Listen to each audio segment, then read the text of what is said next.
اس طرح اسے برائی سے روک لیتی ہے، روک لیتی ہے، نماز روکتی ہے۔ یعنی پھر کہ سوری، آپ کا کہنے کا مقصد ہے کہ بندہ اگر نماز پڑھے اور برے کاموں سے نہ رکے تو اس کو نماز چھوڑنی نہیں چاہیے، نہ، نہیں وہ بالکل نہیں کبھی نہ کبھی اس کو ہدایت کا ذریعہ بنے گی۔ بنے گی۔ میں نے بتایا 2 فائدے ہوتے ہیں، ایک تو اس کے جو اللہ تعالیٰ نے فرمایا کہ اس کے پچھلے گناہ معاف ہو جاتے ہیں، جب وہ سبحان نماز پڑھتا ہے تو پچھلے گناہ معاف، یعنی نماز کے دوران میرے جو، در پہ آ جاتا ہے، ہاں میرے گھر میں آ جاتا ہے تو مجھے اتنی شرم آتی ہے کہ میں پچھلے گناہ اس کے رکھتا ہی نہیں۔ نہیں رکھتا، وہ معاف ہو جاتے۔ تو دوسرا فائدہ یہ ہوتا ہے کہ نماز اس کو بار بار ریئلائز کرواتی رہتی ہے کہ غلط کر رہے ہو، دھوکہ دے رہے ہو، اس کے ضمیر کو جگاتی جگاتی ہے۔ رہتی ہے، گناہ بھی اس کے دھلتے رہتے ہیں اور ضمیر بھی اس کا جاگتا رہتا ہے، تقویت، روح اس کی طاقتور ہوتی رہتی ہے، اور روح کی طاقت جو ہے وہ جسم کی طاقت سے زیادہ ضروری ہے اور وہ اہم ہے۔ یعنی کہ جب وہ نماز پڑھتا ہے تو اس کا جو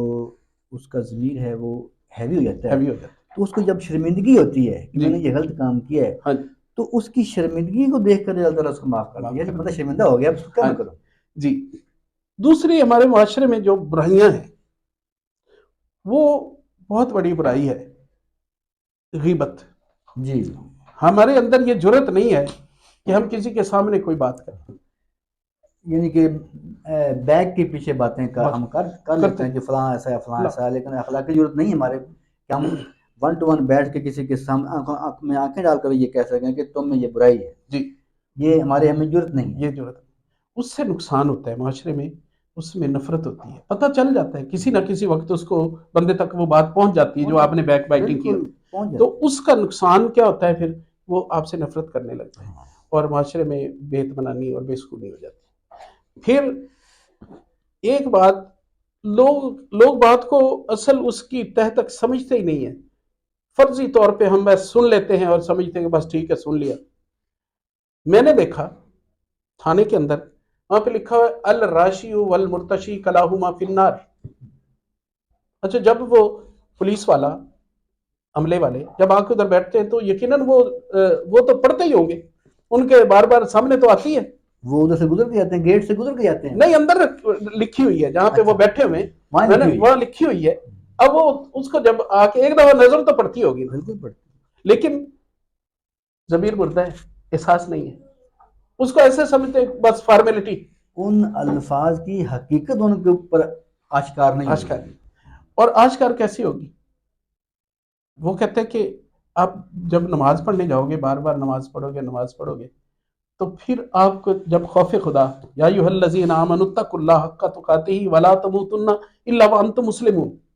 ایسے ڈرو اللہ سے، ایسے ڈرو جیسے ڈرنے کا حق ہے، اور جب تمہیں موت آئے تو اس وقت تک مسلمان ہی مرنا، یہ نہ ہو کہ اینڈ پہ آ کے آپ ایسا کام کرو جس سے آپ بے ایمان بن جاؤ یا ناشکرے بن جاؤ یا۔ تو جیسا اسی لیے تو ہم اللہ تعالیٰ سے یہ فریاد کرنے کہ ہمارا خاتمہ بالخیر، نہیں کہ ہم جو اعمال اچھے کریں بھی اگر اینڈ تک لے کے نہ جائیں تو ان کا فائدہ نہیں ہے۔ جی، تو خاتمہ بالخیر یہی ہوتا ہے کہ ہم اچھے اعمال کے ساتھ مریں۔ بہت بہت اچھا ہے۔ اس پہ ایک آقا صلی اللہ علیہ وسلم کی حدیث مبارکہ ہے، آپ صلی اللہ علیہ وسلم نے فرمایا کہ جب ماں کے رحم میں نطفہ ٹھہرتا ہے تو 40 دن تک وہ لوتھڑا بنتا ہے، 40 دن کے بعد اس کی ہڈی بنتی ہے، پھر 40 دن کے بعد اس کے اوپر گوشت آتا ہے، پھر 40 دن کے بعد اس کی شکل بنتی ہے، پھر 40 دن کے بعد ایک فرشتہ آتا ہے اور اس میں روح پھونک دیتا ہے اور لکھ لیتا ہے کہ یہ بندہ جنتی ہے یا جہنمی ہے، یہ جنتی ہے یا جہنمی ہے۔ اور پھر آپ صلی اللہ علیہ وسلم نے فرمایا کہ بندہ جنتی ہوتا ہے، وہ ساری زندگی غلط کام کرتا رہتا ہے، اس سے گناہ ہوتے رہتے، لیکن اینڈ پہ وہ ایسی توبہ کر لیتا ہے، ایسی خشوع و خضوع والی توبہ کر لیتا ہے، توبۃ النصوح کر لیتا ہے کہ اللہ اس کو معاف کر دیتا ہے اور وہ جنت میں چلے جاتا ہے، جن کے وہ ایک عمل سے ہی اس کی جو ہے نجات ہو جاتی ہے، پورا کام ہو جاتا ہے، وہ اس پہ اصلیت بھی آ جاتا ہے، اس کی اصلیت صحیح روح کی ہوتی ہے جی، تو وہ آخر میں کام ایسا کر لیتا ہے کہ وہ اپنی اصلیت پہ آ جاتا ہے۔ اور دوسرا فرمایا کہ ایک بندہ جہنمی ہوتا ہے، اس کا لکھا ہوتا ہے جہنمی، وہ ساری زندگی نیکیاں کرتا رہتا ہے، اچھے کام کرتا رہتا ہے، اچھا کام، اینڈ پہ کوئی ایسی غلطی کرتا ہے، ایسا گناہ کرتا ہے جس کی وجہ سے جہنم اس پر واجب ہو جاتا ہے۔ اللہ ایسے انجام سے بچائے۔ تو ڈاکٹر صاحب آپ نے بہت اچھی باتیں کی، اور ایسی باتیں جو ہیں وہ چند باتیں ایسی جو میرے بھی علم میں نہیں تھیں، جی آپ نے میری بھی رہنمائی کی اور ہمارے دیکھنے والوں کی بھی رہنمائی کی. اللہ تعالیٰ آپ کو جزائے خیر دے. تھینک یو، بہت شکریہ. شکریہ.